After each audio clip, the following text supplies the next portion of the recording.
Well, let's get some more analysis now. We can cross the Geneva and speak to Tommaso Della Longa, who is spokesperson for the International Federation of the Red Cross and Red Crescent Societies.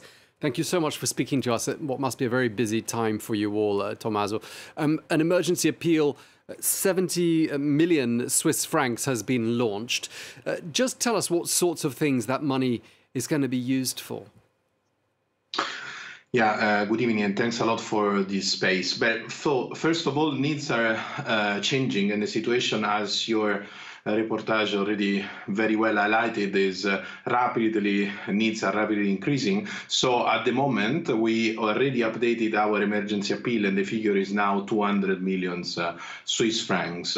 Emergency appeals, of course, include all our activities for the future. Unfortunately, this humanitarian operation will not be a short one, it will be a complex one. So in the emergency appeal, there is everything from shelter to food to non-food items like tarpaulins, blankets, water sanitation, cash transfer programs, psychological support. There are all the activities that we would like to run from now on. Because the recovery, now we are, as all your journalists painted really well, the situation is incredible disaster. Desperation is everywhere between Turkey and Syria. After the first phase, now we are still trying to find people alive under the rubble and keep in safety wounded and people who doesn't have any more a home. But the second phase will be the recovery, and the recovery, unfortunately, will be a long phase. Yeah, and I imagine that logistically, an operation like this is hugely complicated because I'm guessing roads and airports in that part of Turkey and that northern area of Syria have been damaged as well. Yes, absolutely. You have to imagine one thing. As Italian, I'm always using the example of the earthquakes that hit my country. No country in the world, even the more prepared, can really deal with such a vast amount of disaster. So, of course, Turkey is a country very well known for the emergency response. Our colleagues of the Turkish Red Crescent are in the front line together with the authorities to respond to every kind of emergency, and in particular to earthquake and natural disaster, but these kind of huge earthquakes are really difficult to respond to. On the other side of the border, when we're talking about Syria, well, we need to take in account that Syria is a country who suffered more than 10 years of armed conflict or war. It's a country where, before the earthquake, because it's important to remember that there are places in Syria where electricity is just 1 hour per day. Can you imagine an hospital running their own activities with 1 hour of electricity? There is no running water. There is no fuel.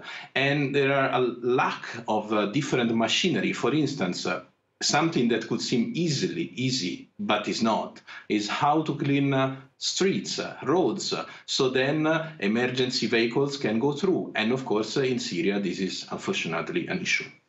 Yeah, absolutely. I mean, cities like Aleppo, Latakia, Hama, Tartus, they're all affected. And there's this real fear in Syria that they're going to be overlooked. I mean, is that a danger, do you think?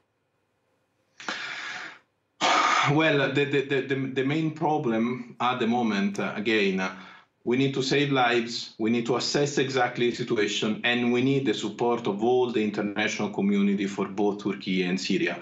It's something that at the moment it's really very important to get the international support to be sure that all the humanitarian response can go through this immense disaster. I would call it like a perfect humanitarian storm, also because we don't have to forget the ash, winter, snow, rain, wind, the cold. This is also really creating a lot of issues to our humanitarian response.